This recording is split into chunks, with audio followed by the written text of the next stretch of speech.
Bizda hech qachon birinchi taassurotni qaytadan yaratish uchun ikkinchi imkoniyat bo'lmaydi. Inson ko'zi doimiy harakatga qaratilgan. Uni bir nuqtaga qaratish zerikishga olib keladi. Shuning uchun ham qo'l harakatlari orqali biz harakatlarni ko'paytirib, ko'zni zeriktirmasligimiz kerak. Doimiy bir xil tempda so'zlash va bir xil so'zlarni takrorlash odamni zeriktiradi. Shuning uchun ham turli xil dinamikalardan va tezliklardan foydalanib turing. Intonatsiyani o'ynatish ham esingizdan chiqmasin. Har bir inson miyasida oyna neyronlari mavjud. Ya'ni, qanday murojaat qilsangiz, shunday javob olasiz. Kulsangiz, kulgan javob sizga qaytadi. Bu qayta aloqa deb nomlanadi. Yodib tuting. Har bir inson miyasida oyna neyronlari mavjud. Bu qayta aloqa. Qanday murojaat qilsangiz, shunday javob olasiz. Agarda siz kulib murojaat qiladigan bo'lsangiz, xuddi shunday javob sizga qaytib keladi. Suhbat jarayonida sizga 3 ta ha qoidasi ham yaxshigina yordam berishi mumkin. Agar suhbatdoshingizni 3 marotaba ha deyishga majburlaydigan bo'lsangiz, 4-savolingizda sizga foydali bo'lgan yana bir ha'ni olishingiz mumkin. Ko'pchilik insonlarda qiziqarli ma'lumotni birdaniga taqdim etish ishtiyoqi mavjud. Aslida olganda bu noto'g'ri. Taqsimlab berilgan ma'lumot orqali siz qiziqishni ko'proq vaqt davomida ushlab tura olasiz. O'tgan darsimizda atributlar haqida gapirgan edik. Eslab qoling. Sizning gapirish dinamikangiz va tempingiz, ya'ni tezligingiz ham sizning atributingizga aylanishi mumkin. Shuning uchun ham o'z gapirish uslubingizni topishga harakat qiling. Bunda esa sizga musiqa yordam beradi. Turli xil musiqalarga monand har xil matnlarni o'qib ko'ring, gapirib ko'ring. Bu orqali siz o'zingizga mos keluvchi intonatsiyani topasiz.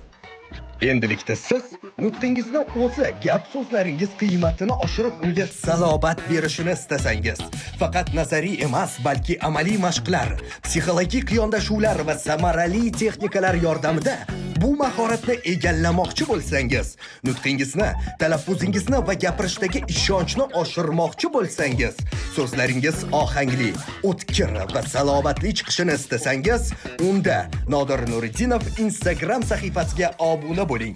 Yangi videolarni birinchilardan bo'lib ko'ring. Bilimlaringizni oshiring va nutq orqali hayotingizni o'zgartiring. Atribut nima? Misol uchun, Yangi yil atributlari deganda xayolga nima keladi? Mandarin, archa yoki Yangi yil qo'shiqlari. Shu kabi har bir insonda ham o'z atributi bo'lishi kerak. Galstuk, soat yoki soch turmagi yaxshi atribut bo'lib xizmat qilishi mumkin.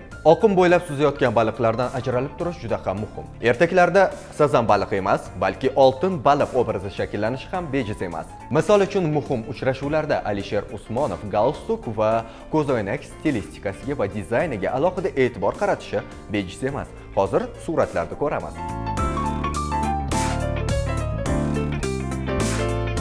E'tiborni mahsulotga qaratish va doimiylikni saqlab qolish uslubini Steve Jobsda yaqqol ko'rishimiz mumkin. Steve Jobs yagona va bir xillik obrazini ushlab turgani bois, bu insonni aynan shu kiyim uslubiga ko'ra yaxshi eslab qolganmiz. Bundan tashqari, rahmatli Steve Jobs har kuni bir xil kiyim kiyish orqali ertalabdan kiyim tanlashdan ozod bo'lgan. Navbatdagi qahramonimizni janob atribut deya bemalol atashim mumkin, chunki bu insonning soch turmagi, gapirish uslubi va kiyinish uslubi, hatto tatuirovkalari ham uning atributi sifatida xizmat qiladi va u yaratayotgan obrazlar ham atributlarga asosan qurilgan.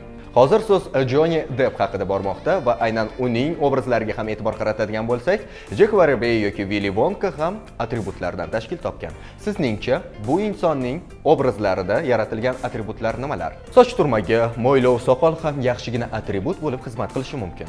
Buning yaqqol misolini Hitler obrazida ko'rishimiz mumkin. Aynan uning mo'ylovi uning atributi bo'lib xizmat qiladi. Bundan tashqari, Stalinning soch turmagi va mo'ylovi ham uning atributi. Va pozitiv insonlar haqida gapiradigan bo'lsak, Pushkinning soqoli va soch turmagi ham atribut bo'lib xizmat qilmoqda. Hozirgi zamonning yaqqol bunday namoyandalaridan biri bu Timothy, ya'ni Black Starni barchamiz taniymiz va bu guruhdagi insonlarning barchasida yagona atribut soqol mavjud.